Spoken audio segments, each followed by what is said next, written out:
سديدا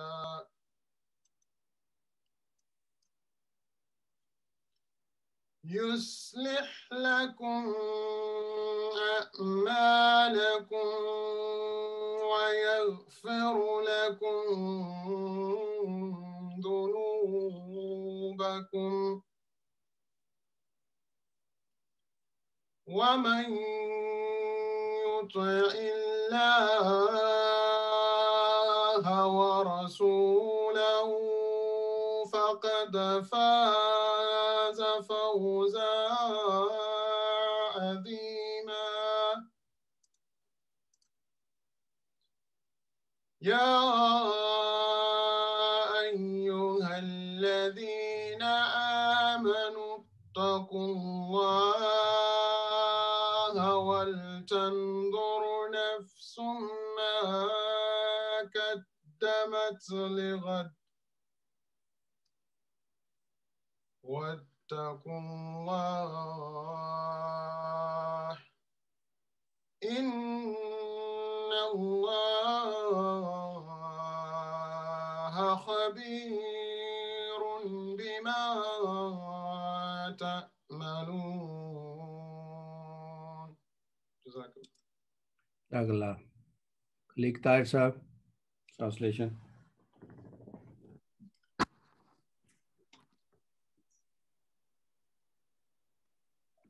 Hear me? Yes, sir. Click that. Assalamualaikum, can you hear me? Yes, we can hear you, sir. Assalamualaikum wa barakatuh. I'll be reciting the translation for chapters 25 verses 74 to 78, chapters 33 verses 71 to 72, and chapter 59 verse 19. A'udhu billahi minash shaitanir rajim. Bismillahir rahmanir rahim. In the name of Allah, the gracious, the merciful. And those who, when they are reminded of the signs of their Lord, fall not deaf and blind thereat. And those who say, Our Lord, grant us of our wives and children the delight of our eyes, and make us a model for the righteous. It is such as will be rewarded a high place in paradise, because they will be steadfast, and they will be received therein with greeting and peace. Abiding therein, excellent it is as a place of rest and as an abode. Say to the disbelievers, but for your prayer to him, my Lord would not care for you. You have indeed rejected the truth, and the punishment of your rejection will now cleave to you. O ye who believe, fear Allah and say the right word. He will bless your works for you and forgive you your sins. And whoso obeys Allah and his messenger shall surely attain a mighty success. O ye who believe, fear Allah, and let every soul look to what it sends forth for the morrow. And fear Allah. Verily Allah is well aware of what you do. Jazakallah. Jazakallah, Sanjay.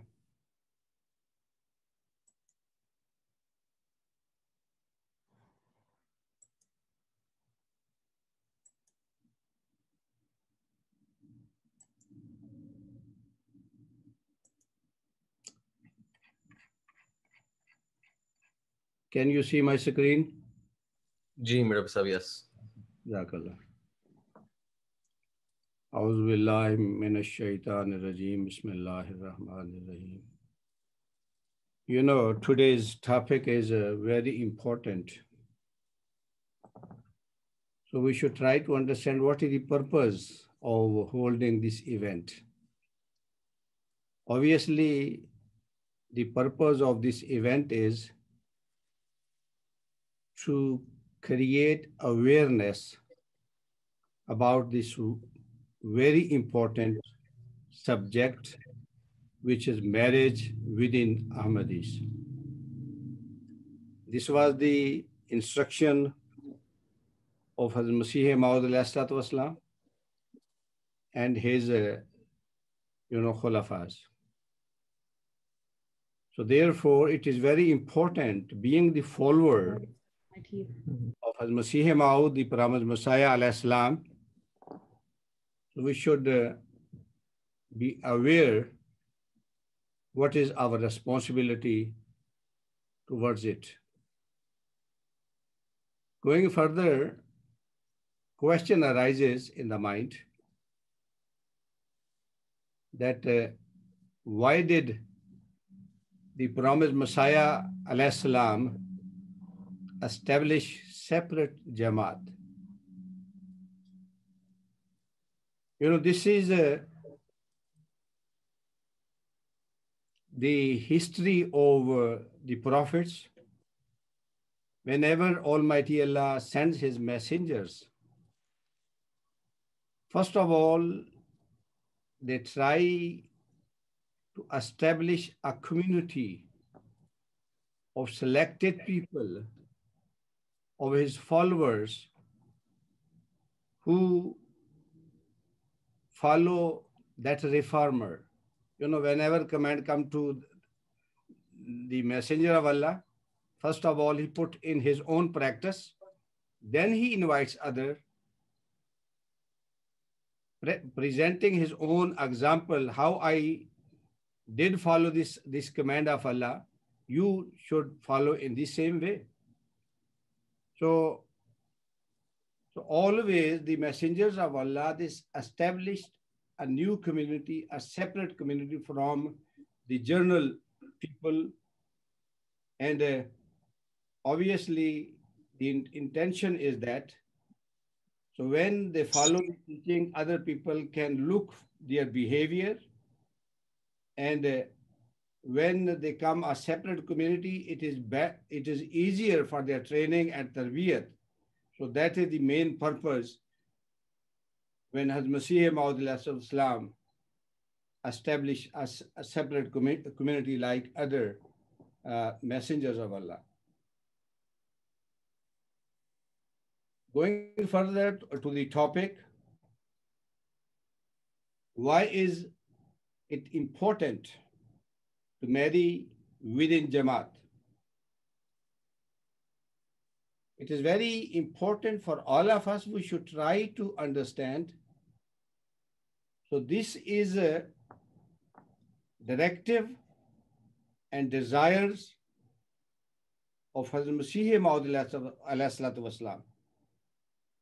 So whenever I say the desire of Hazrat Masih Maud ﷺ, because he is the subordinate prophet to Holy Prophet Muhammad sallallahu alaihi wasallam, he is the messenger of Allah.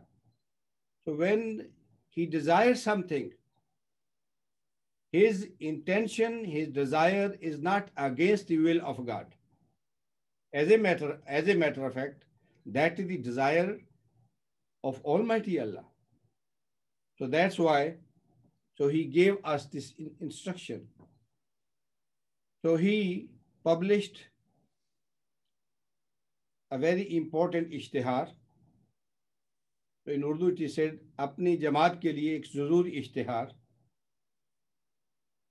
फरमाया चूंकि अल्लाह ताला के फजल और करम से उसकी बुजुर्ग अनायत से हमारी जमात की तादाद में बहुत तरक्की हो रही है और अब हजारों तक इसकी नौबत पहुंच गई और अनकरीब बफजल ही ताला लाखों तक पहुंचने वाली है. इसलिए करीने मसलहत मालूम हुआ कि इनके बाहमी इत्तेहाद के बढ़ाने के लिए और नीज इनको अहल अकारब के बद असर और बद नताज से बचाने के लिए लड़कियों और लड़कों के निकाहों के बारे में कोई ahsan इंतज़ाम किया जाए. ये तो जाहिर है कि जो लोग मुखालिफ मौलवियों के ज़ेरे साया होकर तअस्सुब और इनाद और बुखल और अदावत के पूरे दर्जा पर पहुंच गए हैं, He's talking about the गैर नान Ahmadis.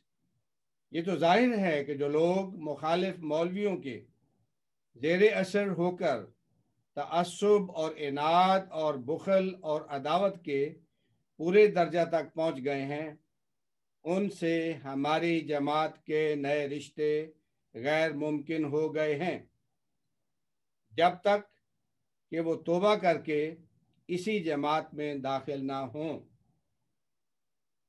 The promised Messiah ﷺ wrote an important announcement for the Jama'at. Since with the grace and mercy of Allah, since with the grace and mercy of Allah the Almighty, and due to His great favor, our Jamaat is rapidly increasing. It has reached thousands. Soon, with the grace of Allah, will reach millions. Therefore, it seemed expedient increase their mutual unity.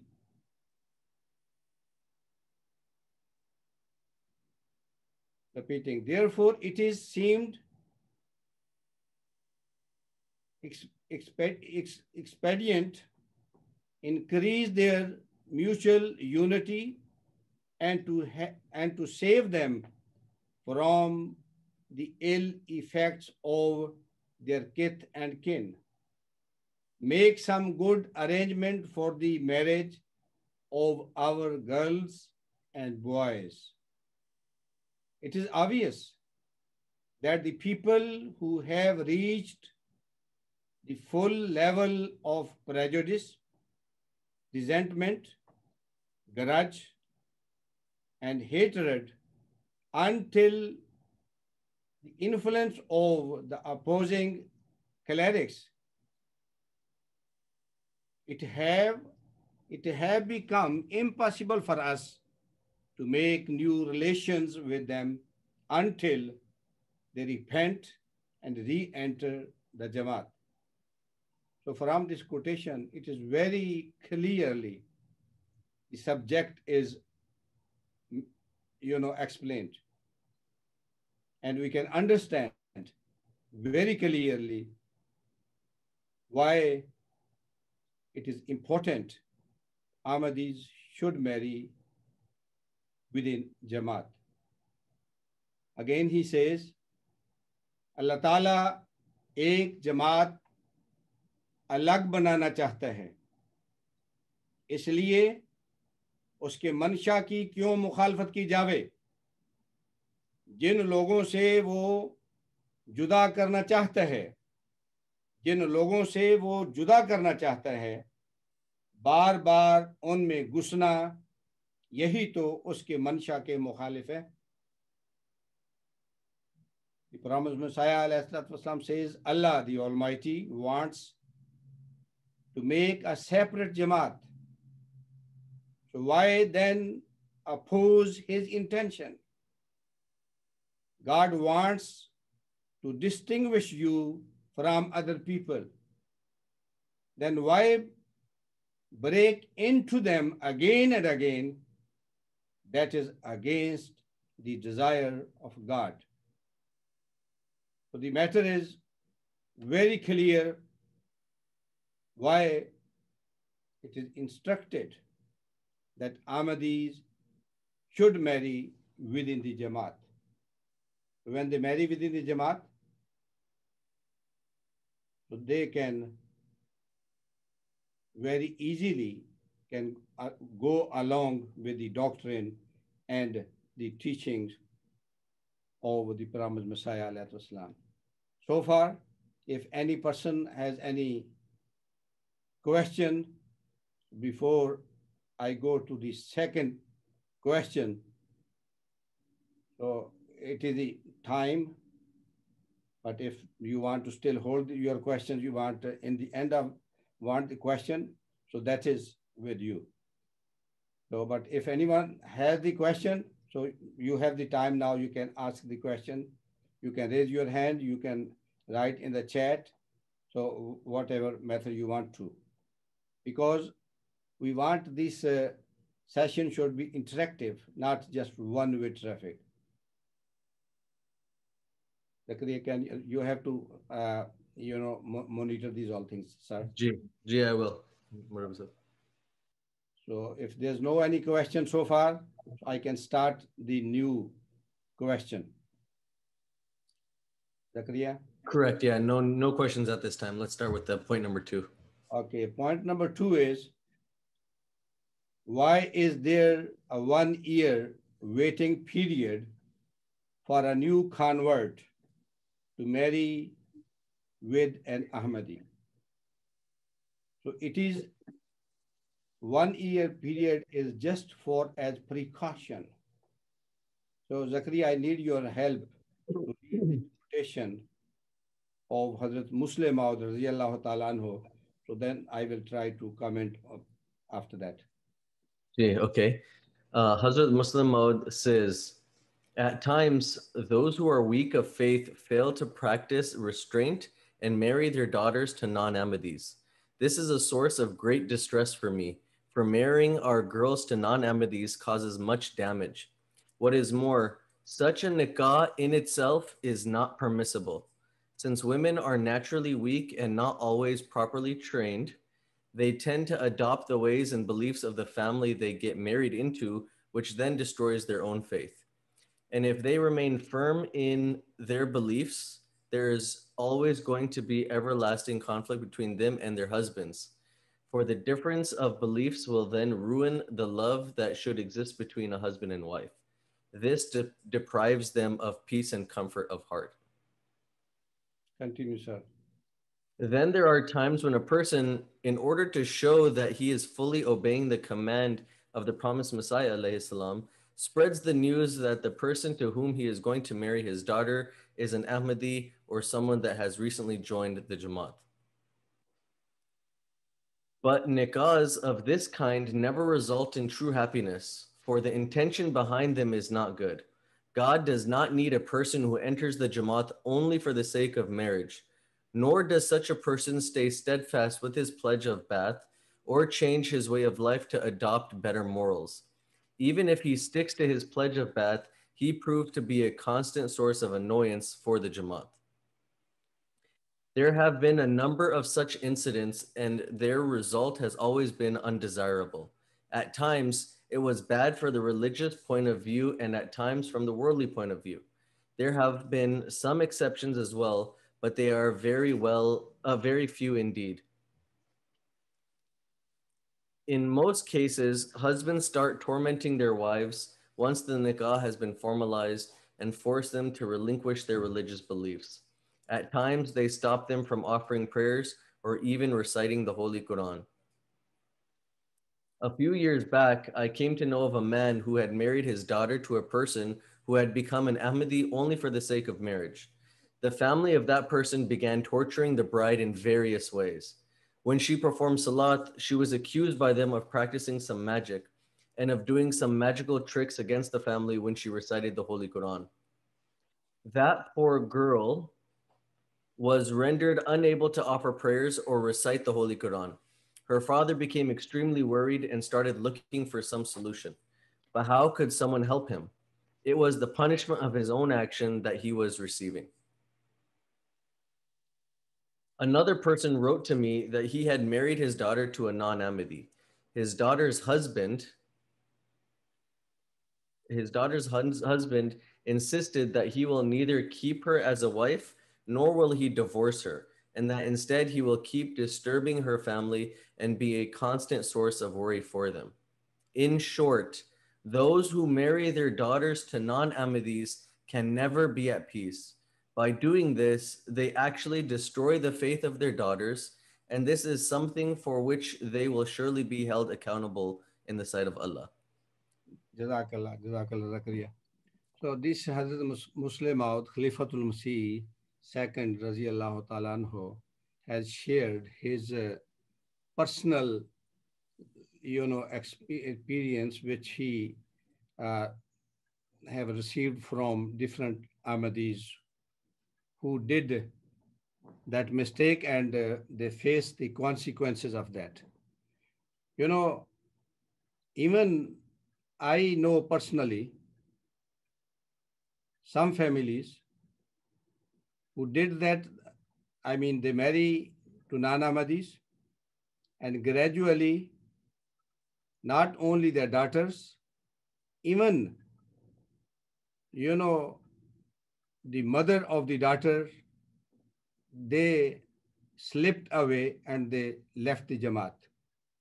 On the other side, some boys, they marry to Nana Madi girls, and gradually they drifted away and they're gone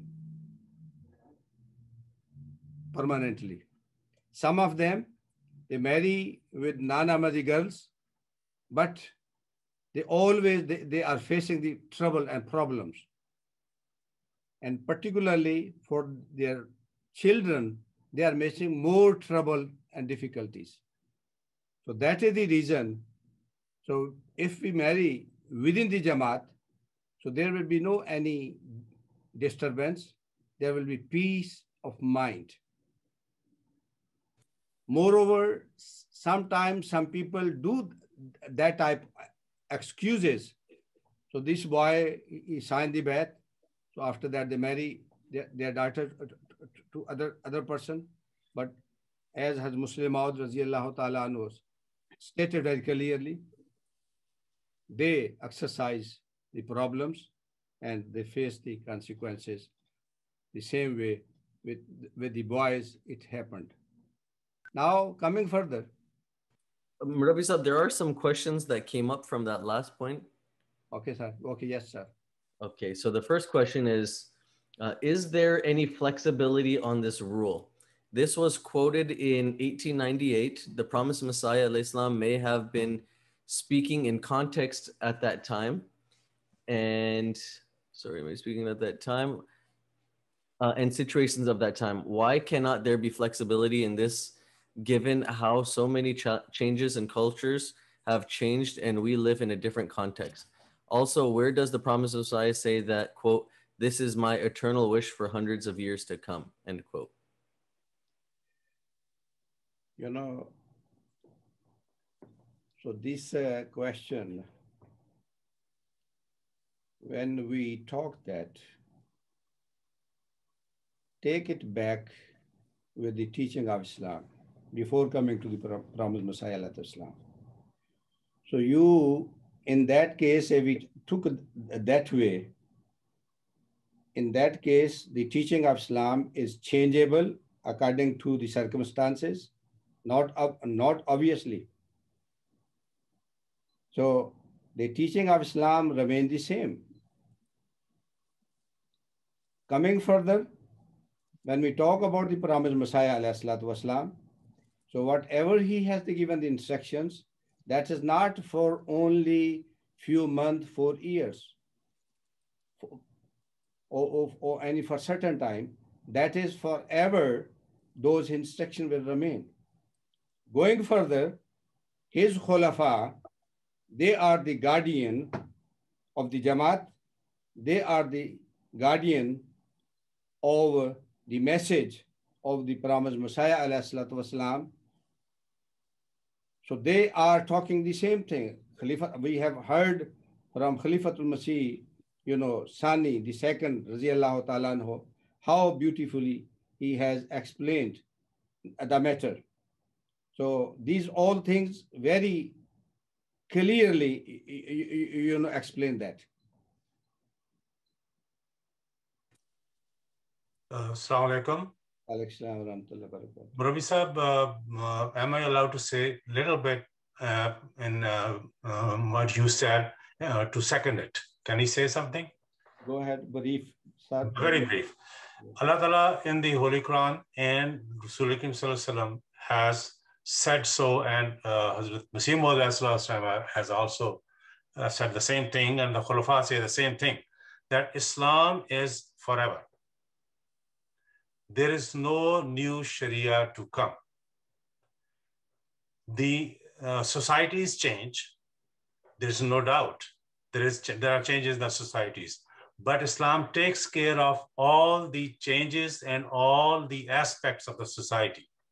So in my opinion, the question that after passing of 100 years or 200 years, the person who questioned is mistaken that with the change in the society, there will be change in the religion. So there cannot be a change in the guiding principles of the Holy Quran and the sayings of the Holy Prophet and the explanations given by the promised Messiah and by the current Khulafa. So the circumstances may change, the societies may change, their constitution may change, their thinking may change, but these principles of the Holy Quran will remain forever the same, and the guidance given by the prophets and the Khulafa will remain the same. So this point needs to be understood. Jazakumullah. Jazakallah, sir. Jazakallah. Very nicely. Excellent. Now, you know, Khulafa set a period, a waiting period for 1 year. It is not a permanent rule because it is not a Shariat. Shariat is permanent rule. It is a precaution. Action is a precautionally, this rule is made. It could be changed anytime, could be it changed up to 5 years, could be 2 years, could be 6 months, could be absolutely, it would be waived. But this is precaution. How we have seen how people suffer when they don't, how Khalifatul Masih, second explained, when people just as formality, they show the bayat of the new converts or boys, and after that they try to marry them. So how they face the consequences. And Azur said they are accountable for this, their action in the sight of Allah. So it is as precaution it is mentioned. Again, when we talk about taqwa, the verses which we read in the beginning, 2 verses from those which we recite in, at the time of nikah, in both the word taqwa is mentioned. And the 3rd verse which also we recite, that's also there, taqwa is mentioned. Whenever we say taqwa, taqwa has different, explanation, but very simply, it is just a precaution, ihtiyat. Hazrat Abu Huraira radiallahu ta'ala anhu narrates, talking about taqwa. He said, taqwa is, you have to be very, you have to use precautions whenever you're passing through your life. He has given the example, it is a hadith, he has given the example when you pass a thorny bushes and you try to protect, you save, you do the all precaution, all your, ihtiyat, and you save your clothes. They should not, caught by the thorn, by the bushes. So similar way, taqwa requires a believer, a follower, should use all the precautions whenever they're doing their actions. So this 1 year waiting period, that is also a precaution. Okay, this should be understood. Sometime, some people say, when we see in the early history of, Islam, there was no 1 year. Why it came in this? First of all, we should try to understand Masih Maud Islam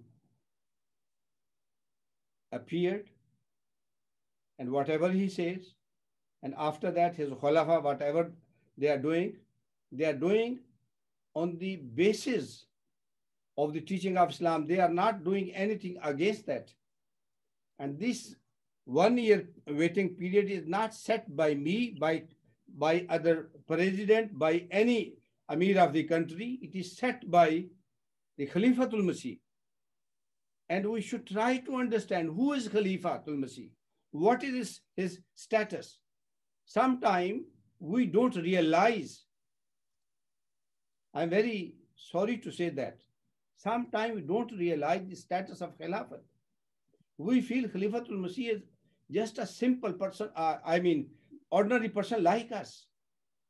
My brother, it's not the same way. He is chosen by God. If he displeases with someone, might be his displeasure will be considered as God displeasure, because God take care of his chosen one. Whenever they take any action, God always support them. So talking about Khalifatul Masih, he has set the period. And who is Khalifatul Masih? Whenever we hold the meeting, we did announce these words in our pledges. I shall deem it essential to abide by any maruf decision made by Khalifatul Masih. So 1 year period, it is a maruf decision of Khalifatul Masih. So therefore, it is not ordinary something. Being a follower of Khalifatul Masih, we are bound to obey him. We have the option. If we don't want to be his follower, that's other things. But if we want to be his follower, then we are bound to obey and follow his rules and regulations. Any other question before I go to next? There's a couple of questions. So question here is about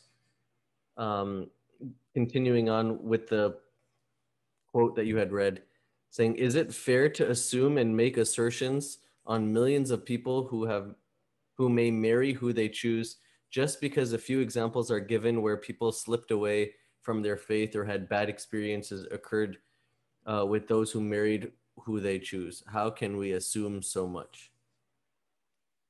It is not the matter, my brother and sister, it is not the matter of assuming or not.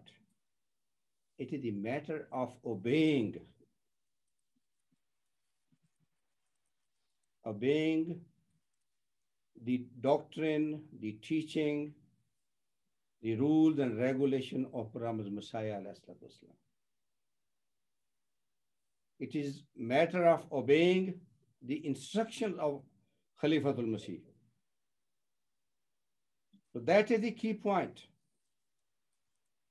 If we neglect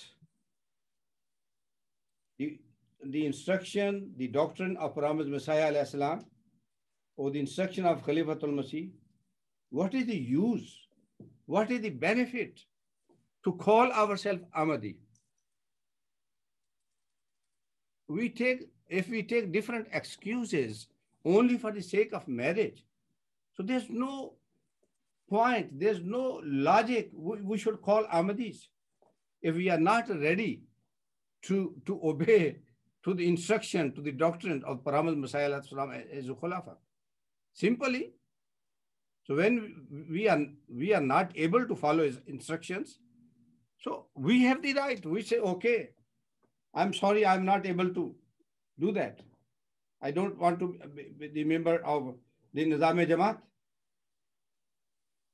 But one side we want to be Kalaim and Ahmadi. We want to remain as a member of the community. And the other side, we say, oh, we want to use independence, liberty. So whenever you are a member of the community, it is mandatory for all of us. If I claim I am the member of the community, it is mandatory for me. I have to obey. Without obeying, I cannot remain a member of the community. So that is the reality, we should ponder onto that side. We should not try to look this way or that way. Any other, Zakaria sir? Gee, I believe respected Amjad Mahmood Khan Sahab has his hand raised. If you'd like to go ahead and ask his question. Or... Assalamualaikum. Assalamualaikum. Amjad Khan Sahab, hold on, please. Could you please make sure that other questions are also asked before we go to the other people who has raised their hand? You mean like ask all the questions in the chat first? G, because they submitted the question first.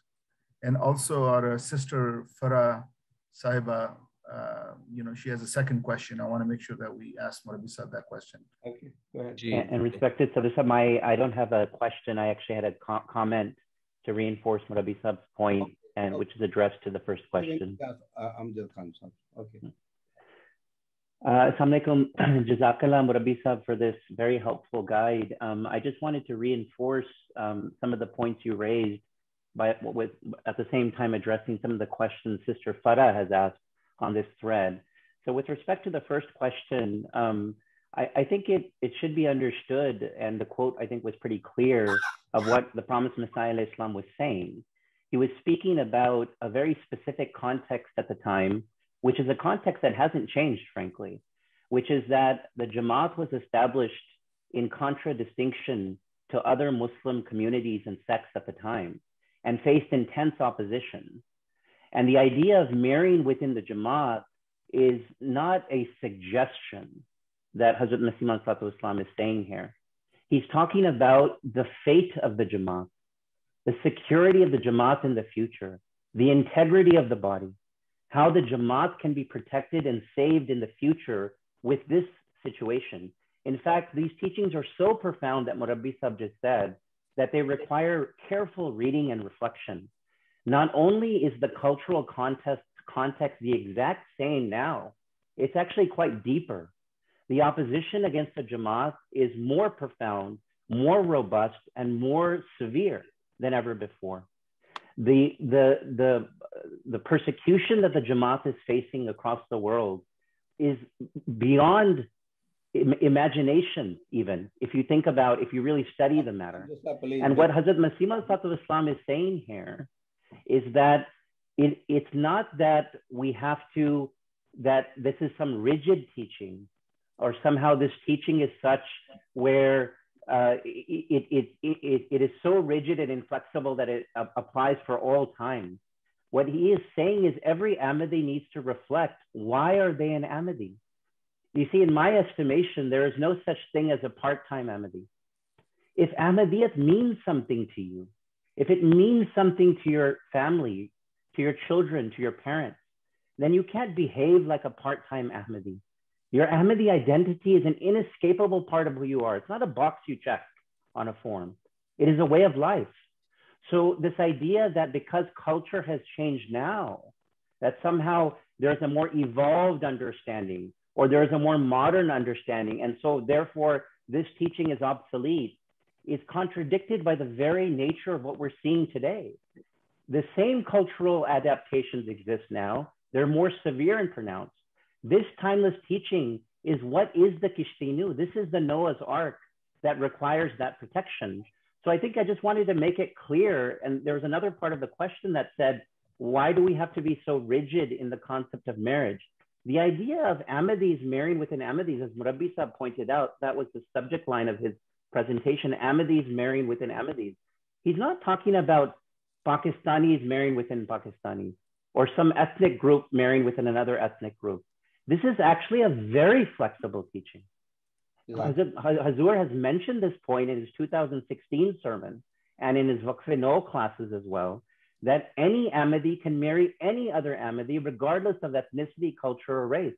This is a very flexible and very open understanding. It's not meant to be rigid. So this inflexible notion, which is often, I think, seen, I think, in a lot of our youth, that somehow because we're in 2021, the teachings that were passed in the 19th century or pronouncements made are obsolete, just doesn't hold water. Jazakallah, sir. Jazakallah. Zakaria. Assalamualaikum, Rabbi Sahib. Zakaria, go with the order of Zakaria, I believe. Okay. Jazakallah, Dr. Saab, we'll get back to you. I'll remember that you had asked or wanted to say something. But Murabi Saab, there's also this other question, which I think there's some questions about it. In the quote that I had read, there was a section that had stated that women were considered weak.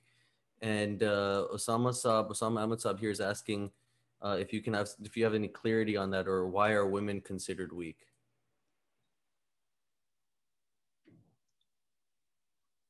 You know,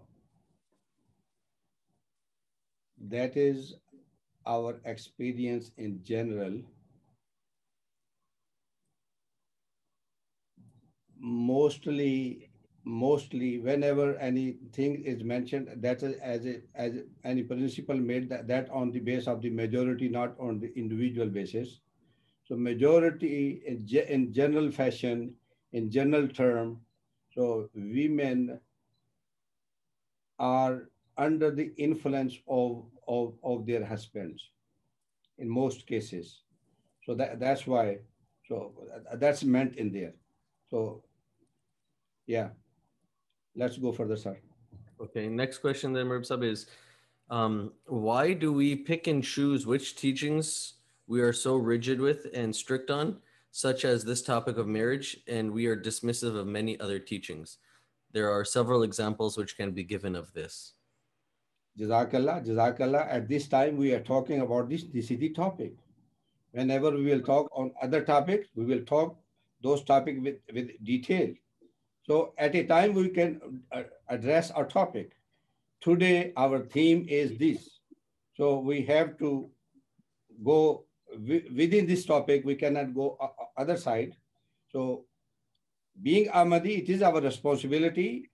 We should read Kashtiyanu, and we should try to follow the instruction and doctrine of Masih Maud. Then, so that is the solution for our life. So now, because this is our theme today, so we have to talk about it. Jazakallah. Next. Jazakallah. Next question is from Iftikhar al-Haq Sabi says, Assalamu alaikum. My question is, at what point in life should a boy start thinking about marriage? Should they wait until they start earning in their career, or can they get married during school? You know, this is very good question in that sense. I could remember Hazrat Khalifatul Masih Rabi was asked the same questions. Someone asked to Khalifatul Masih Rabi that when our children go to university particularly, so there is a lot of risk involved into that. So Azur, what is the solution in your mind? Azur said, when your children are going to school, you support them, whatever your means are. So if during the schooling time, university time, if you marry them, so still you continue to support them. So that way they can save from the ill influence of the society. So that is the best way. So coming back to the point, early age always helpful to marry our children. You know, when children are coming more mature, they have their also more demands. Very mature age, there less flexibilities. In younger age, there is more chances of the flexibilities. So it would be much better if we should try to talk with our children about their marriage in high school, but after high school, so if we get any good rishta, so we should try to, you know, arrange that rishta. You know, it is not just computer button. If you click today, you will get the rishta on the next minute. So when you search any rishta, it will take some time. So therefore, it is as early as possible, we should try to talk with the children and try to search for them their rishta. So when they are engaged with a certain person, so they will not look to here and there. You know, sometime, unfortunately, sometimes this happened. I'm just sharing with you scenario. Sometime when we talk to the parents, they say, oh, our children are very young yet. They don't have any, source of income. How we go with their marriage yet? So we are waiting for that. So after 2 years, we hear from the sometimes same parents, oh, sorry, my son or my daughter now has intention to marry someone. So that shows. So we should try to arrange their stars in early age. After high school, they reach up to the puberty age. So puberty age is requirement for marriage. Let me stop here. Excellent, Jazakumullah. I think there's also one clarifying question maybe that's being asked. Murab, if you can answer this, it's saying, Assalamu alaikum. When someone marries a convert, is it still considered that they have married, quote, outside of the Jama'at? In my understanding, a convert has signed Bai'at and is therefore a part of the Jama'at. However, in practice, I have observed that these individuals are still considered as to having married outside. Instead of encouraging the new converts and further engaging them, we seem to push them away under the label of, quote, marriage Bai'at, with a self-fulfilling prophecy of pushing them away. Yeah, it is a very good question, in that sense. So when a person, he signed the Bai'at, he become member of the family, he become the member of the community. So only the waiting period, which set by Khalifatul Masih, when that period is passed, after that there is no harm. It is not not harm, but after that we have to arrange rishta for new converts.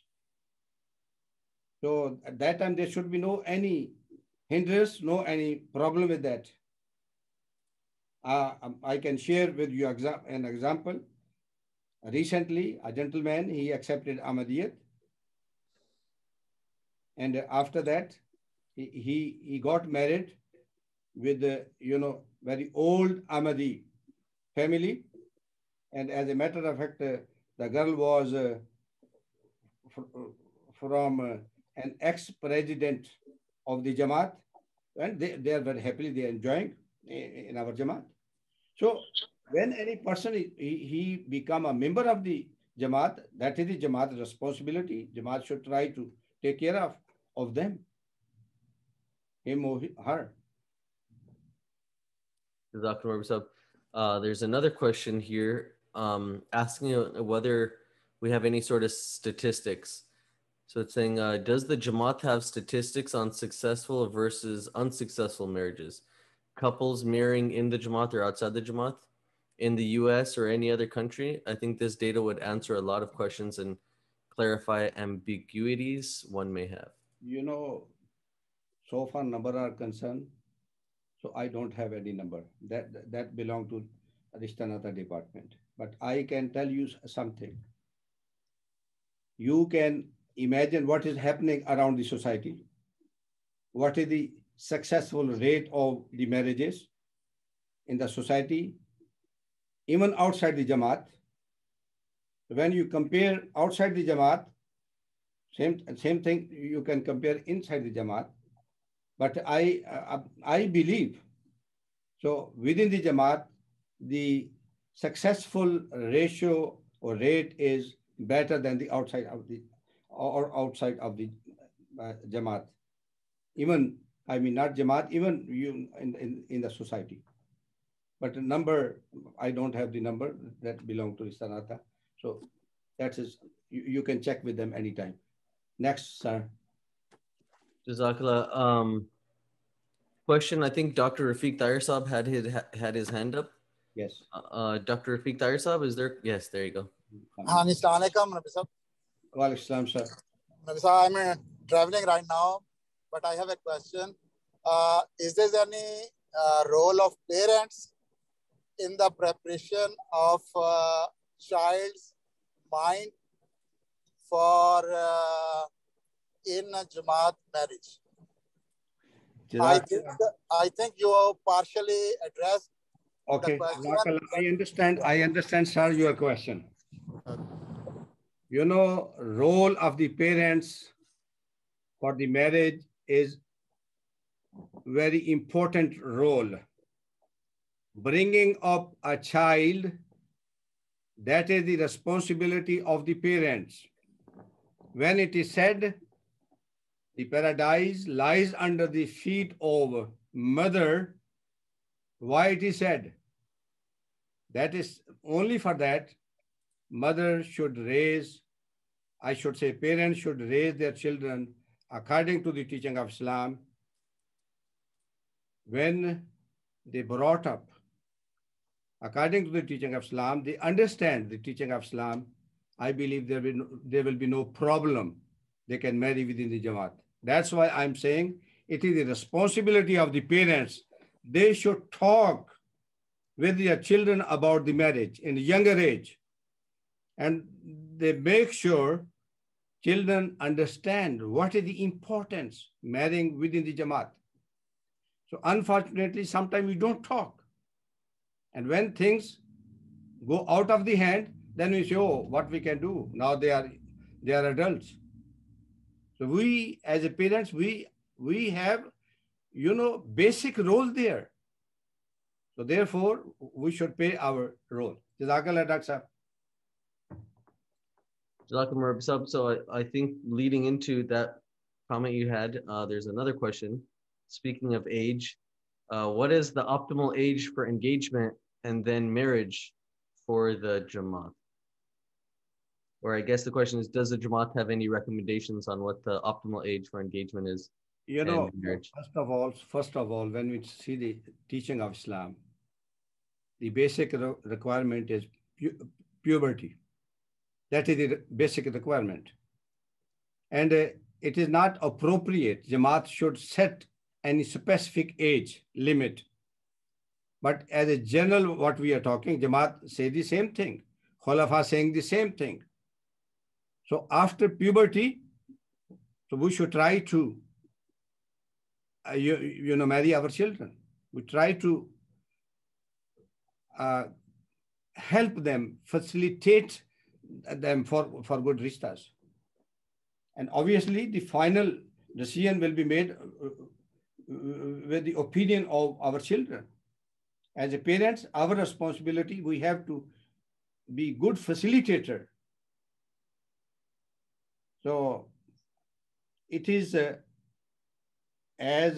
is better if we talk in early age with them and we arrange, we try to help them to find their life partner in early age. That is always beneficial. Jazakallah. I believe Rabbi Jalis Darsab has his hand raised. Okay, he wants to share some comments. Go ahead, sir. Assalamu alaikum. Assalamu alaikum wa rahmatullah. I just wanted to add on to what Murabbi Saab was saying as well.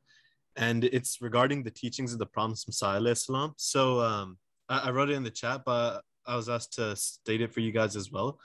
So the teachings of the Prophet Muhammad, they're meant as a source of guidance for his Jamaat. They're instructions that he has given specifically for them. So the whole purpose of the Prophet Muhammad and his advent was to distinguish right and wrong and to elucidate on many of the issues that had risen within Islam. That's why we see like so many of his argumentations, all those things that we discussed about Jesus Islam being dead as well. So he was here because the religion of Islam had so many issues within it that he had to bring it back to the core teachings of the Holy Prophet Sallallahu Alaihi Wasallam. So because of that, unless he has specified otherwise, the teachings and advice that he's given to the Jamaat, they're meant to be applicable regardless of the time we're living in. And I just wanted to touch upon that. Jazakallah. Jazakallah, sir. Good contribution. Zakaria, any other question, or we can go further for the next question? Jazakallah. So no other questions at this time. Okay, next question is very important. Can an Ahmadi marry a person from another faith? The principle is, why we marry someone out of the Jama'at? Sometime that person we like. The Holy Quran used the word for that. Walau ajabatkum. Maybe we like any girl. So Urdu translation is, खा वो तुम्हें कैसी ही पसंद आए. अगर कोई लड़की बहुत पसंद आ जाती है, इसलिए हम जमात को छोड़कर बाहर से उससे शादी करना चाहते हैं. Although she may highly please you, whatever reason is, could be her beauty, could be her wealth, could be her family status, whatever that is. So this could be the reason why we are going outside. This towards the girl. Towards the boy, Quran say, Wallau ajabakum. खा वो तुम्हें कितना ही पसंद आए. Although she may highly please you. So when any girl or parents of the girl wants to go outside to marry any boy, so must be that boy is attractive for them, for her handsomeness or wealth or whatever physical beauty, whatever you can say. So when we read in the Holy Quran said these are not the genuine excuses. So let us read this verse of the Holy Quran. Then it will be clarify the matter. A'udhu billahi minash shaitanir rajim. Bismillahir rahmanir rahim. Wala tankihul mushrikate hatta yuminna wala amatum mu'minatun khairum min mushrikatin walau ajabatkum wala tunkihul mushrikina hatta yuminu wala abdum mu'minun khairum min mushrikin walau ajabakum ulaika yad'una ilan nare wallahu yad'u ilal jannati wal maghfirati bi iznihi wa yubayyinu ayatihi linnasi la'allahum yatafakkarun. The translation of this verse is, मुशरिक औरतों से निकाह ना करो यहाँ तक कि वो ईमान ले आए और यकीनन एक मोमिन लौंडी एक आज़ाद मुशरिका से बेहतर है, खा वो तुम्हें कैसी ही पसंद आए. So this was the highlighted word. So whatever the reason for her attraction, खा वो तुम्हें कैसी ही पसंद आए और मुशरिक मर्दों से अपनी लड़कियों को ना ब्याह करो यहाँ तक कि वो ईमान ले आए और यकीनन एक मोमिन गुलाम एक आज़ाद मुशरिक से बेहतर है, खा वो तुम्हें कैसा ही पसंद आए. तो उसके बाद रीज़न बताई गई है कि क्यों ना उनसे शादी करो. ये वो लोग हैं जो आग की तरफ बुलाते हैं और अल्लाह अपने इज़्न से तुम्हें जन्नत की तरफ और बख्शिश की तरफ बुला रहा है और वो लोगों के लिए अपने निशानात खोल खोल कर बयान करता है ताकि वो नसीहत पकड़ें. The translation of that verse is, and marry not adulterous women until they believe. Even a believing bond woman is better than an adulteress, although she may highly please you. And give not believing women in the marriage to adulterers until they believe. Even a believing slave is better than an adulterer, although he may highly please you. These call to the fire. The reason is mentioned here. Why not? These call to fire, but Allah calls to heaven and forgiveness by his command. And he makes his signs clear to the people that they may remember.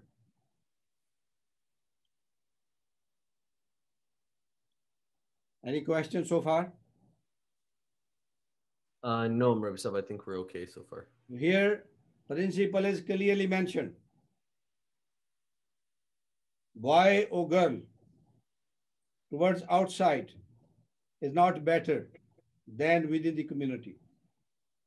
Reason is given: if you mingle with them, if you marry with them, eventually they will take you away from the teaching of Islam, from the Jama'at of Masih Maud.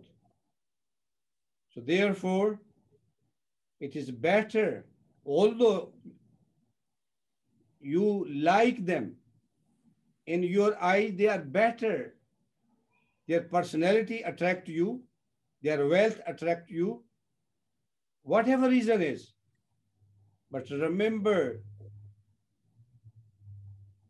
eventually, if you go that, if you take that route, so you will face the consequences of that. Allah will be pleased with you, because Allah clearly has said they will take you away from the God and the Prophet Messiah. No comments? There's one question actually about, the question is, are non-Ahmadis considered mushrik according to the ayat recited by Murabbi Sahib? Good question. What is the definition of mushrik? If a person believes that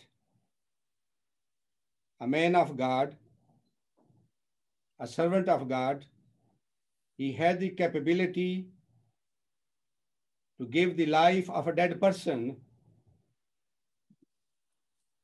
like Almighty Allah, that is shirk or not? That person will consider mushrik or not? Those people whom we try to mingle up, and Al-Masih Maud use the word again and again, you बार बार उनमें घुसना चाहते हैं. When we try to mingle up with them and go into them, break into them, so those are the people. By their faith, one side although say we believe in Allah, but practically their actions, their understanding, their faith, that is like a mushrik. So principle is given there. Any other comments, sir? There's a hand raised by Tahir Khan Sahib. Yes. Yes, sir. Assalamu alaikum warahmatullahi wabarakatuh, Rabbi Sahib. Wa alaikum salam, sir. Jazakallah for this discussion. It's a very important discussion. I really appreciate your time. I just had a quick question. I get to talk to a lot of Khuddam. A couple of Khuddams have brought this up in the past, so maybe I can just ask on their behalf. If Quran says that you can marry Ahle Kitab, then why is Jama'at Ahmadiyya against that? And that's my question. Yes, sir. I'm coming towards that, sir. That's next my point. Sir, Jazakallah, very good. So, Zakaria, no other? No other questions. No. Okay. The people of the book, Ahle Kitab se nikah. जब हम कुरान करीम को पढ़ते हैं तो अहले किताब से निकाह जायज़ है. It is allowed to अहले किताब. But what type of अहले किताब we are talking about? First, remember the verse which I read already, mushrik. If a person believes that Almighty Allah has a son and son is equal to God and that son is also God, so that is not shirk. So that is mushrik. That belief is, that is mushrik. So although he claimed that he is follower of the book, but he is mushrik. And Almighty Allah clearly mentioned that don't marry with the mushrik, first of all. But if any Ahle Kitab, he is not mushrik, let's say, so that is permission is given. It is not command. You understand very well, we all understand very well, what is the difference between command and to allow something. It is not commanded, given, you must marry the Ahle Kitab. You leave the Ahmadiyya members and go marry the Ahle Kitab. There's no any command is mentioned that. Always it is said first marry Ahmadis. So although permission is given, but it is not command. So the wonderful example is mentioned here. Malik Tariq Shah mentioned a few days earlier. When we say it is, ये इजाजत है, अहले किताब से शादी करना इजाजत है, तो ये हुक्म नहीं. हुक्म और इजाजत में बड़ा फर्क है. ये लाफुल तो है, जायज तो है, हराम तो नहीं. लेकिन एक हलाल चीज हर वक्त उस पर अमल करना जरूरी नहीं होता. मसलन a person is diabetic person, sugar is halal, but it is not helpful, it is dangerous for a diabetic person. So in that case I should say that is haram for a diabetic. He used this sugar in which can create trouble for him. So that's why whenever it is mentioned halal, in the next breath it is mentioned halalan tayyiba. You have to use which is fruitful for you, which is helpful for you. To marry within the Jama'at, that is more beneficial if you're going to marry outside. So keep in mind that word is ijazat, not hukam. It is not command. One thing. And second thing, talking about the Christians, if we say they are Ahle Kitab, they don't fall under that categories. They fall under the mushrik, according to their belief. Present Christians, whatever they have believed, that is, they don't go with the real teaching of Isa alayhi salam, or the real teaching of their scripture, which was brought by Musa alayhi salam. So they became mushrik now. So mushrik is forbidden to marry. I'm coming with the lawful Ahle Kitab. So if there is, agar ko majburi ho, if there is certain reason we have to marry, we have no any way, we don't have any other rishta at all, and only we see any Ahle Kitab, who is not mushrik. So then there are some principle for that, which is mentioned in the Holy Quran. What is that principle? Wala muttakhezi akhdan.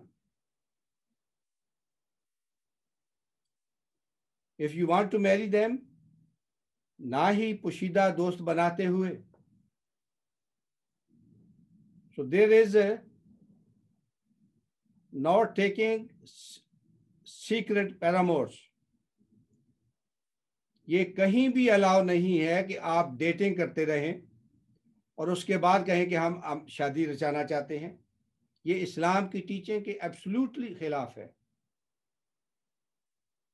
So there is absolutely Quran is not allow. We do the datings and after that we say we want to we want to marry the Ahl Kitab. But remember that whenever any matter comes going out of the Jama'at, Ahl Kitab or any person, the permission of Khalifatul Masih is required if we are Ahmadis. So without the permission of Khalifatul Masih, we cannot marry any person out of the Jamaat. So that is yardstick for all of us. Why it is so? So this is the Maruf decision of Khalifatul Masih. Ahmadi should marry within the Jamaat. So I hope, which Dr. Tahir Khan Sahab raised the question on the behalf of young, our fellows, youth. So that is. Could you also give us some examples of Ahl Kitab? I'm coming, sir. I'm coming yet. I didn't complete yet. Okay. So again, I want to clarify one more item. That is, sometimes some people, they use this phrase that Holy Prophet Muhammad Sallallahu Alaihi Wasallam used to have a relationship with Khadija Raziyallahu Ta'ala anha before marriage. I don't know what they want to prove from that. Might be they want to prove that when some people do the dating and after that married, that is lawful. They want to say that. I don't know what is the intention. But remember, categorically, it is not proved. There is no single iota about that. There was no any relationship between Hazrat Holy Prophet Muhammad Sallallahu Alaihi Wasallam and Khadija Raziyallahu Ta'ala anha before marriage. When we say relationship, that romantic relationship, at all, there was no, and there was nothing was there. Only that was a business contract, I should say. He went on the one time for her business. So that was business contract. But there was no any relationship. So therefore, it is very important for all of us, whenever we utter any word, we should be careful. Even if by chance we listen this word from outside, people, so we should clarify the matter. This is not the fact. Coming further, let me read that verse. And before coming to Dr. Saab's follow-up question, what is called. So this is the part of that verse. Wal muhsanato, auzubillahi minash shaitanir rajim, bismillahir rahmanir rahim. Wal muhsanato minal mu'minat wal muhsanato minal lazina utul kitab min qablikum iza ataytumuhunna ujurahunna muhsinina ghayra musafihina wala muttakhizi akhdan faman yakfur bil imane faqad habita amaluhu wa huwa fil akhirati minal khasirin.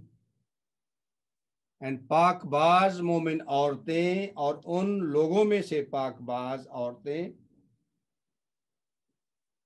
और उन लोगों में से पाकबाज औरतें भी जिनको तुम में से पहले किताब दी गई तुम्हारे लिए हलाल हैं, जबकि तुम उन्हें निकाह में लाते हुए उनकी हक महर अदा करो, ना कि बदकारी के मुर्तकब बनते हुए और ना ही पोशीदा दोस्त बनाते हुए, और जो ईमान ही का इनकार कर दे उसका अमल यकीनन साकित हो जाता है और वो आखिरत में घाटा पाने वालों में से होगा. The translation is, lawful for you are chaste believing women and chaste women from among those who were given the book before you, when you give them their dowries, contracting valid marriage and not committing fornications, nor taking secret paramours. And whoever rejects the faith, his work has doubtless come to naught, and in the hereafter he will be among the losers. So the matter is very clear, and I'm coming towards that follow-up question to Dr.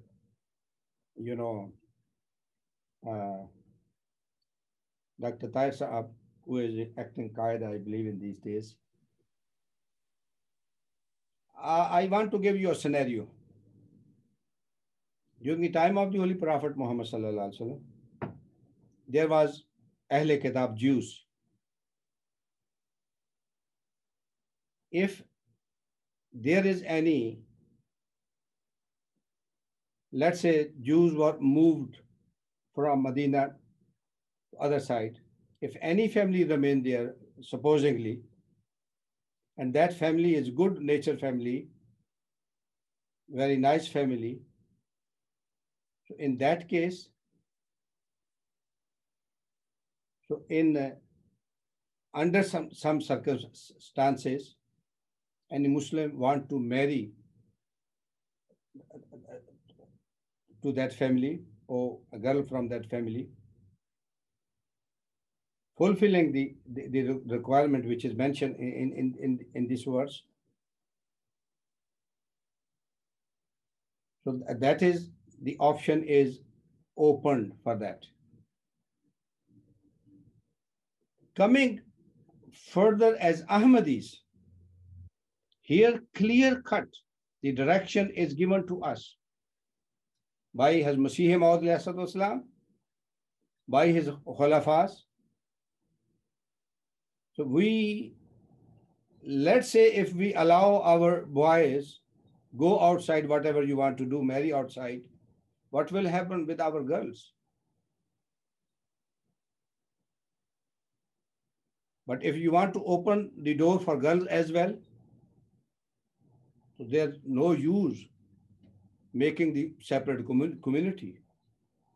And Hazrat Masih Maud saying again and again,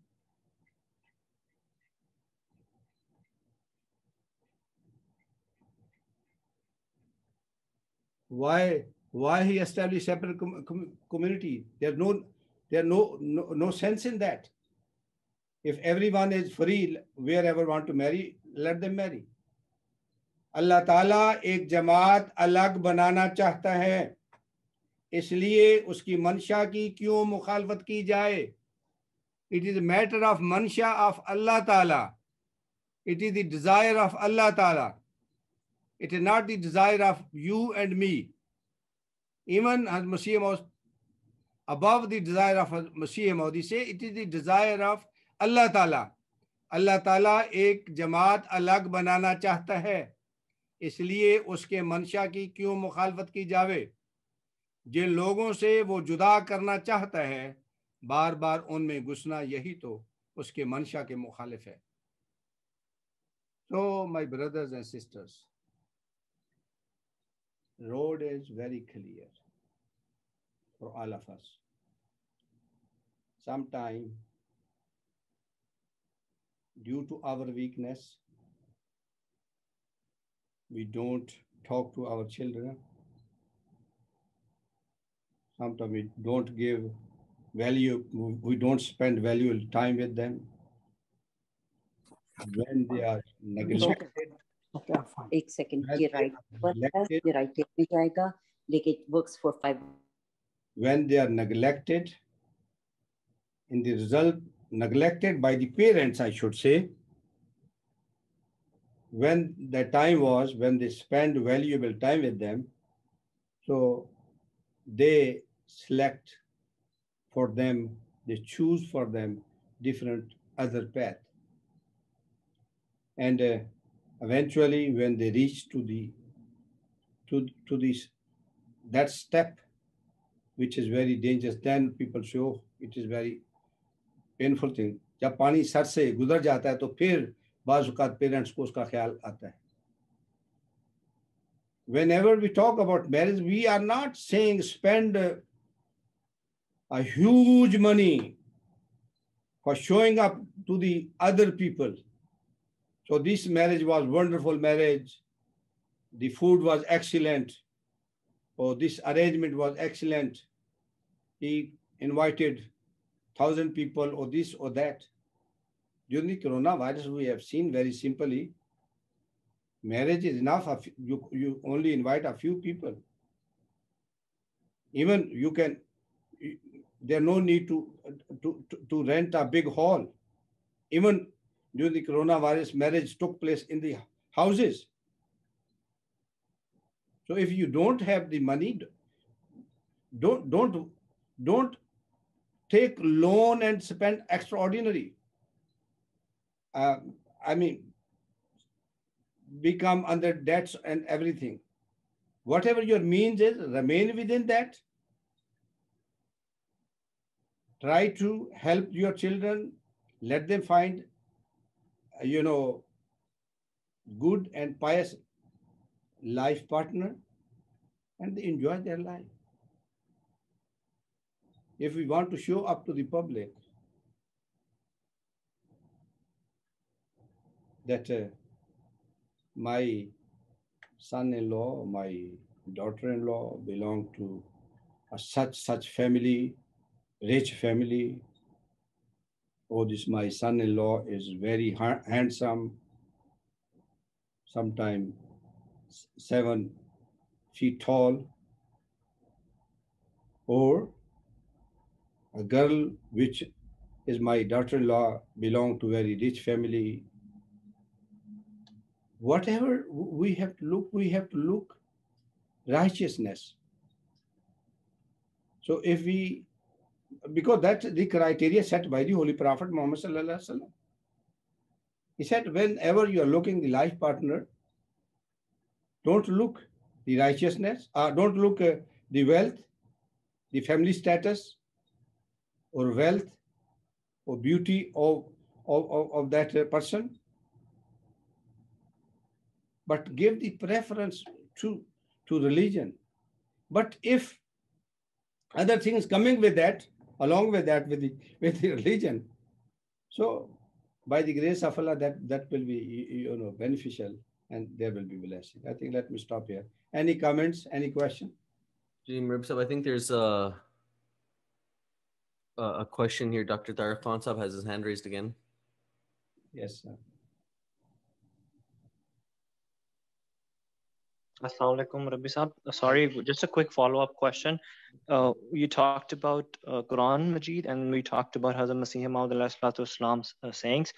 Are there any sayings by Holy Prophet Sallallahu Alaihi Wasallam as well that mention about this topic, and also was similar practices instructed by Holy Prophet sallallahu alaihi wasallam as well when Islam was starting or established? Jazakallah, Dr. First of all, whenever there's Quran, Holy Prophet Muhammad sallallahu alaihi wasallam cannot do anything against the teaching of Islam. If there's any hadith or not, Quran is enough. And it is impossible the Holy Prophet Muhammad sallallahu alaihi wasallam go against the teaching of Islam. Furthermore, coming to this age, we should try to understand the status of Masih Maud alayhi salatu wasalam. He is the messenger of Allah. My brothers, he is the messenger of Allah. If he says something, that is saying on the base of the Holy Quran. He is not giving from himself. That is the base of the Holy Quran. Holy Quran, Holy Prophet, Muhammad sallallahu alaihi wasallam and promised Messiah, when they given us clear-cut guidance, so what is the need to look here and there further things? I didn't dig down about the hadith of the Holy Prophet Muhammad sallallahu alaihi wasallam, frankly speaking. I thought there's no need for that. So obviously, message is very clear. Quran and Holy Prophet Muhammad sallallahu alaihi wasallam cannot go against the Holy Quran, and Prophet Messiah Islam cannot go against the Holy Quran. So that's why. So these are very clear, could cut everything for us. Guidance. You know, Islam, the explanation of Islam, Holy Quran, Hadith, whatever that is given by the promised Messiah. Promised Messiah did not bring any new things. If we read his books, more than 80 books, those books are the interpretation of the Holy Quran. Those books are talking about the Sunnah of the Holy Prophet Muhammad sallallahu alaihi wasallam. Those books are talking about the Ahadith of Holy Prophet Muhammad sallallahu alaihi wasallam. So it is easier for us in our own language we can understand if we read the books of the Prophet Muhammad.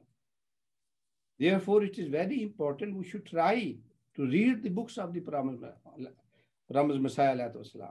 And moreover, we are very lucky and blessed people that we have Nizam-e Khilafat, and we are follower of the Nizam-e Khilafat.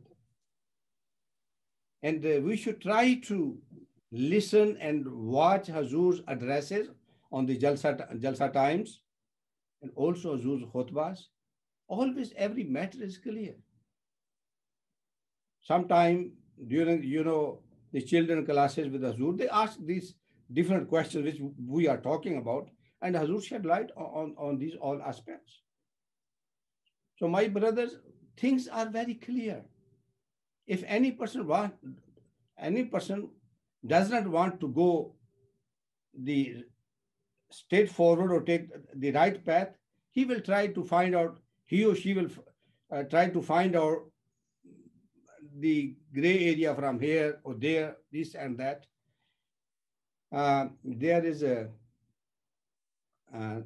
verse of the Holy Quran and there's a hadith. So some things are very clearly mentioned.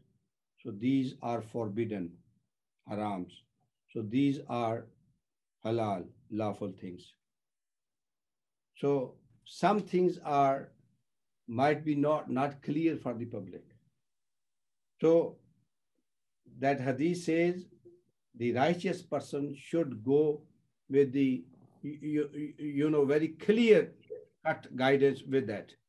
That's given the example of that shepherd who takes his cattle. So when he takes his cattle within his boundary is in farm land, so the example is given, he should keep away from the boundary. Otherwise, might be they will go cross the boundary and go to the other boundary of the other land owner. So that will be trouble. So safe side is to avoid the gray areas, remain away from that. That is the righteousness. That is the taqwa. That is the beauty of being a muttaqi. So that's why I think matter is very clear. So may Allah enable us to read more and more the books of the promised Messiah and also his Khulafa. So through that we can get more clear, our heart satisfactions. Any other comments from other side? Jazakallah, Murabbi Sahab. Professor, Assalamu alaikum. So can you please explain some benefits of marriage in Jama'at marriage over outside, especially in terms of keeping the progeny of the couple under the Islam Ahmadiyyat? Thank you. Whenever you marry, first of all, I want to give you other scenario. If a Ahmadi girl marries to non-Ahmadi family, just for example, sitting at the home of in-laws or husband, if they talk against Promised Messiah alayhi salam, she will not have peace of mind. She will feign the pain. She will feel the pain. There is no peace of mind. Opposite of that, if girl marry within Jama'at, and whenever they talk about Jalsa proceeding, about Hazur's addresses, about Hazur's khutbah, so they always have peace of mind. They increase faith of each other by talking. And even the progeny and the children, when they hear that,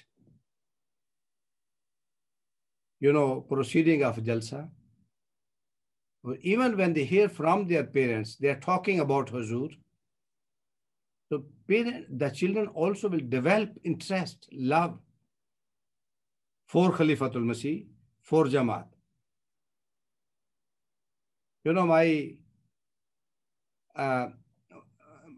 My grandson, whenever, he sees the picture of Hazur, he always says, this is my Hazur. And if I switch on my TV, if I play news, so he doesn't feel happy. If I turn to MTA and he see the picture of Hazur, he says, Hazur aa gaye. So what is it? What I'm trying to say, so when Ahmadi marries within Ahmadis, within Jamaat with Ahmadis, so that is always beneficial for younger generation, for children. But if a person marry outside the Jamaat, non-Ahmadi to non-Muslim, whatever that is, there's always trouble, always confusion, always dispute. Going to church or going to mosque, where children should go. When parents will fight each other, I'm using the word fight, which is not good. When they quarrel each other about that, so children will be disturbed. Therefore, if we take that route, so then we are throwing our children towards the problem, with the difficulties we are creating for them. Always there will be no any use. As Masih Maud, what we read already, he said that whenever any person does that, he will face the consequences of that in the sight of Allah. It means he does, when a person does a wrong thing, eventually he will face the consequences of that. So that is also one of the aspect of the consequences when our younger generations, they are in confusion. There are no peace of mind. So these apparent consequences in this world we will face. But eventually, whatever other consequences will come, that will be bigger than that.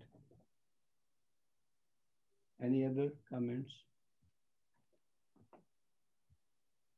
Jazakallah, Murab Sahab. Do we have time for one more question? Yes, sir. Okay, then I believe Naib Zadeh Sahab, respected Monish Chaudhry Sahab, would like to ask a question. Assalamu alaikum wa rahmatullah. Jazakallah Murabi Sahab for enlightening this topic. Unfortunately, I was distracted because of an active chat that was going on in the chat room. I don't know if you want to encourage that in the future, because I think half the message that you were conveying is lost on a large number of the members attending this symposium. Having said that, that's just a side comment. I want to hit the nail on the head. And you have mentioned about Hazrat Khadija. And I think I raised that issue in last Ansar meeting, and maybe an impression was created that you picked that from that impression and including in that in your presentation. So I want to clarify that because I think the intentions should be known, and we should not interpret something wrong. The point is this, that there are men and women in this society who work with each other, who go to school with each other, and sometimes they have a working business relationship. And based on that working business relationship, sometimes there is, under a pretense of that relationship, there is a communication that happens between people about religious topics. Our young men of our Jama'at in recent years have married within the new converts. And there was a question made about the new converts. And how did those new converts came about? They came about because these young boys and men knew these young girls in their work environment or in their school environment. And they did the right thing or whatever. They did what they call it tabligh. And they asked the girls to come to the masjid, and they met them, and they followed the requirement of 1 year, and they met the requirement.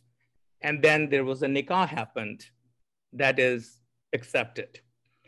So the question is this, I think we keep saying not marry outside the Jamaat, not marry outside the Jamaat. People get confused, and this clarity needs to be made that when people are interacting with opposite gender, dating is not happening in the word that the society today says dating, because dating implies an intimate relationship.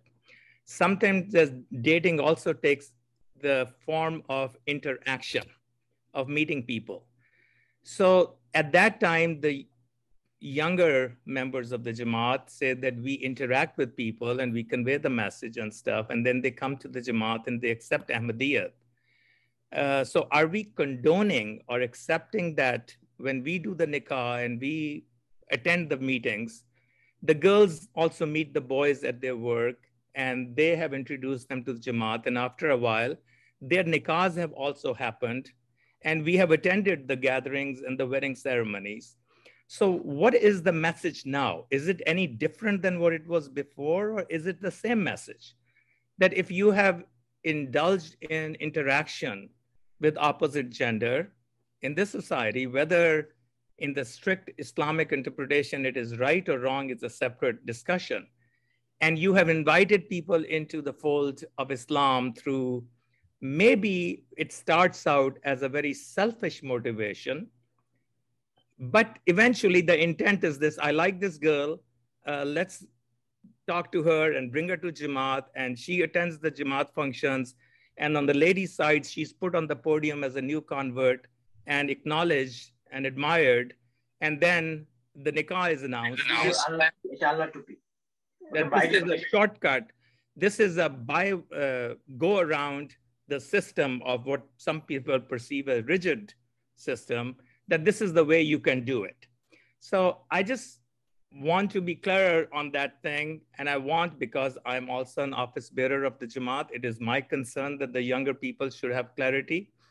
And I'm presenting this in this forum, that if Murabi Saab could kindly point out the boundaries of the relationship that the younger people have at their work or in their academics, and what are those boundaries that they should stay within.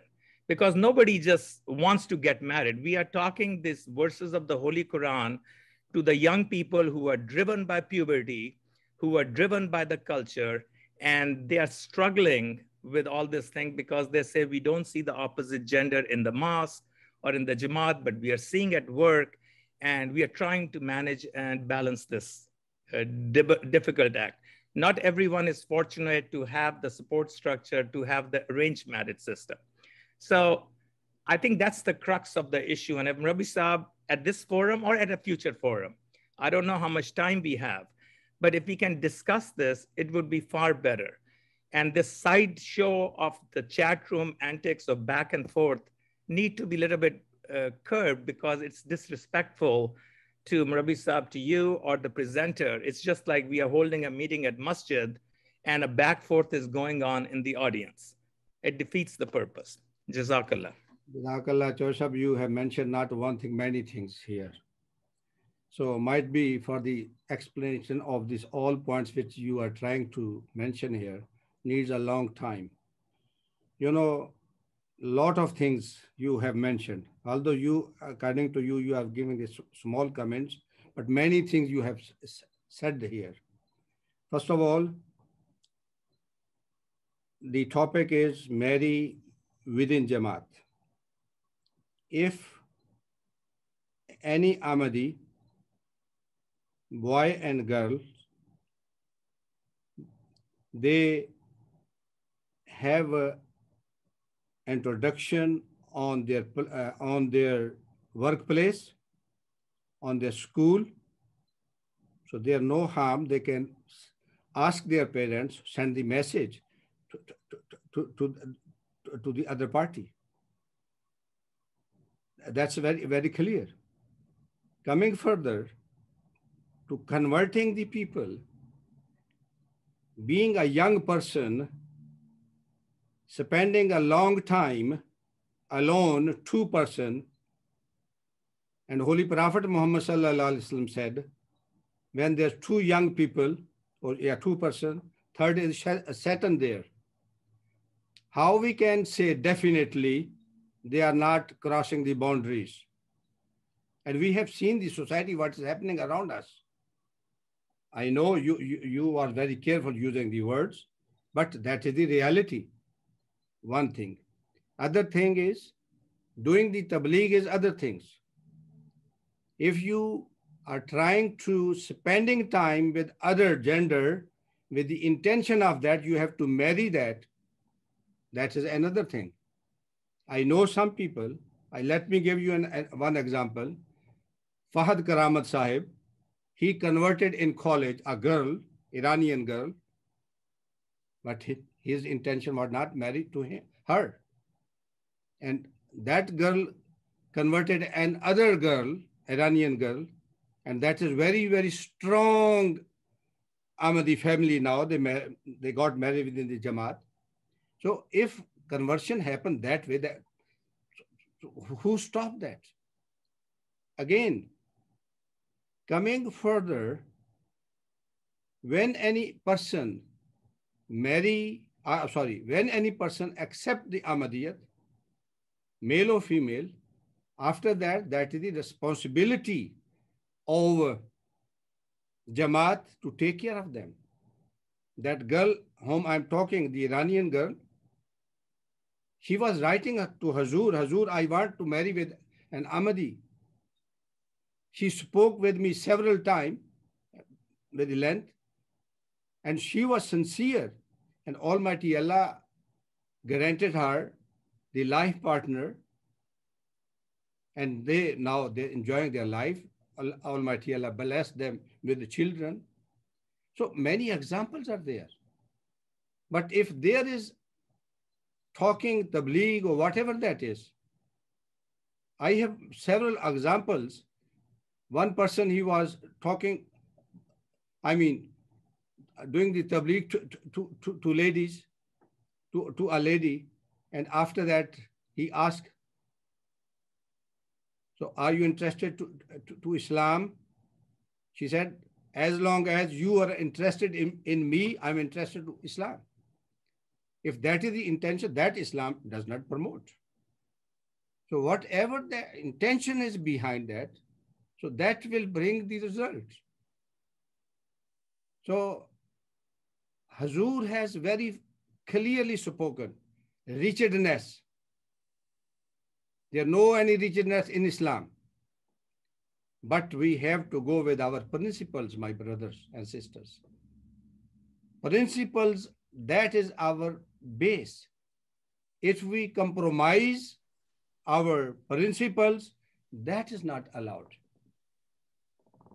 But again, Masih Maud and Khalifatul Masih Sani did quote, which I share the quotation there. Some people just for the sake of marriage, just by trying to fulfill, the requirement, they sign the bath. So when they sign the bath and they complete 1 year, apparently they fulfill the requirement. But Allah knows what is their intention, and they will be rewarded by Allah on the basis of that. And some people, after doing the bath, although, as you said, sometime in the beginning, intention or other, later on, they become sincere Ahmadis. So it is case by case. But very frankly, message is very clear.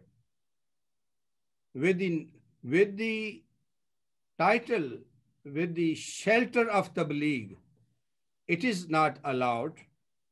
People do the dating, Ahmadi youth do the dating, or try to marry with other people outside of the Jama'at. Tabligh has own area, and the marriage is different opposite. I hope I try to clear the situation. Any other person has any comments? Jazakallah. Jazakallah. Yes, there is a question here.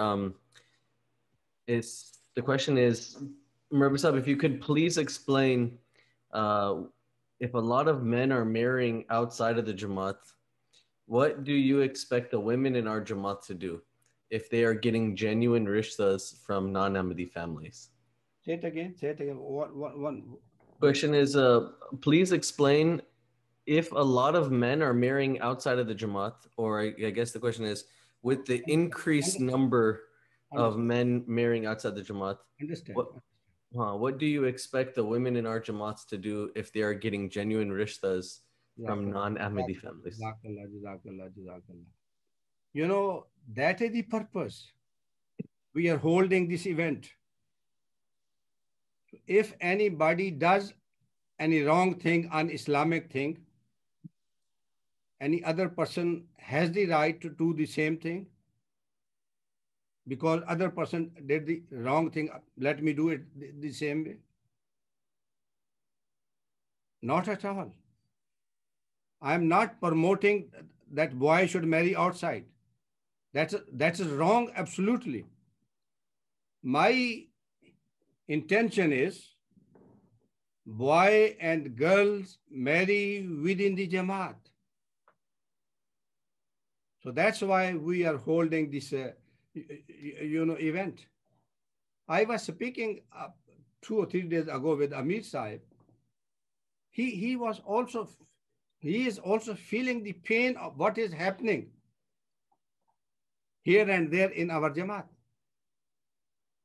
So as a matter of fact, That's why I talked with Sadr Sahib and we decided it is not good just we are hiding these all things.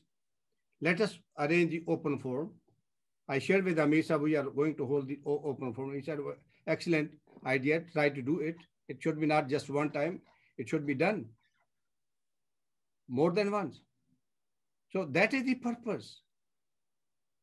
Because sometimes some people say, oh, we don't know. What are the teachings? What are the doctrines?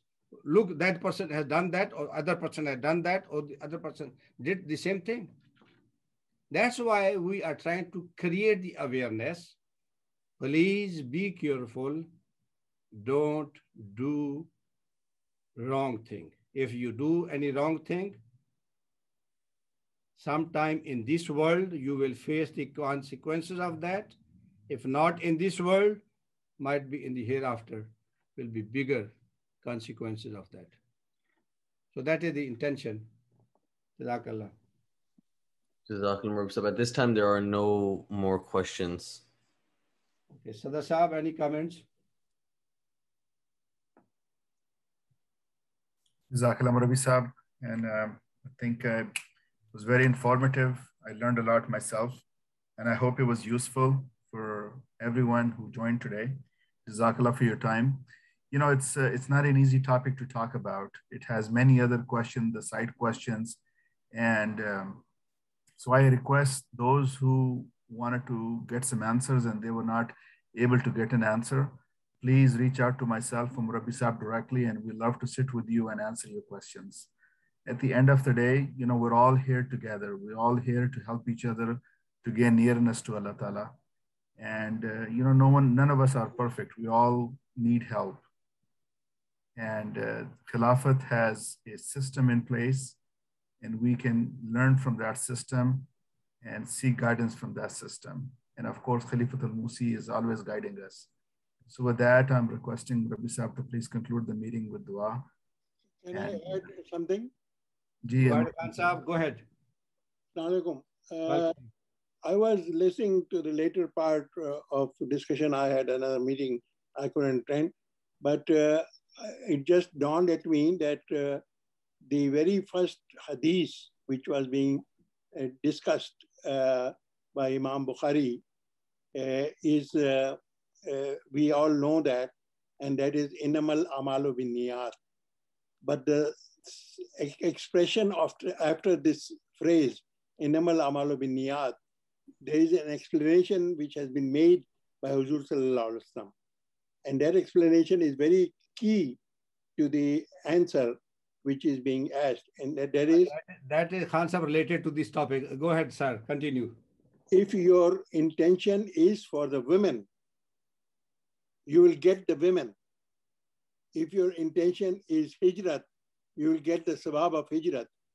So whether, if you are doing tabligh, but your intention is to get the women, you may get the women, but you will not get any sawab of tabligh.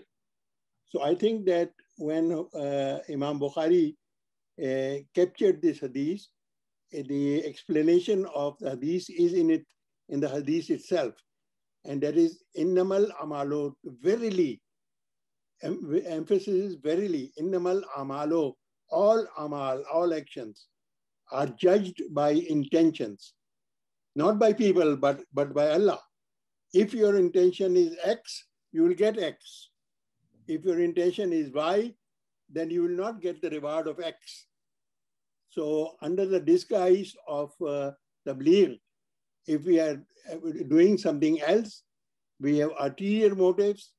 This is the reason one time I remember one missionary came, Azanif Saab or somebody, and he gave a khutbah on Friday prayers. And in that he said, you should come solely for Friday prayers, not to sell insurance, not to do the bargaining, not to do any other reasons, because if you will do that, the sawab of coming to the namaz would be lost. So I think we have to purify our intentions to the best of our ability and do not disguise. We may disguise in front of organizers or few members who are holding organizing abilities. but we cannot deceive God. So our intentions better be pure, especially if we are making a life partner. Our intention should be based on, I just am taking one more minute. I went to Germany one time and I met 4 or 5 Ahmadi boys. I was on a company trip and I said, I want to have a dinner with you. So I went to have a dinner with them and they were all young boys and they said, we want to get married to a German. And I said, why? And he said, because we will get the visa. He was frank enough to tell me the reason. I said, are you marrying for this girl because of visa? Is that what you're telling me? He said, yeah, that's it. And I said, then what you will do? He said, after I get married, I will divorce her because I got my visa. So, you know, I think that you cannot play games with your intentions. Be very honest to yourself first, honest to your God first, and then approach in whatever direction you want. As far as ladies are concerned or girls are concerned, there is absolutely no flexibility on it. It has been said before, Masih al-Islam called it a sin. This is the reason we are holding these seminars, that marry within the Jama'at. Within the Jama'at is so important to get married. Thank you. Jazakallah Khan Sahib, Jazakallah. Please join me in a silent prayer, please. Bismillahir Rahmanir Rahim. Alhamdulillah.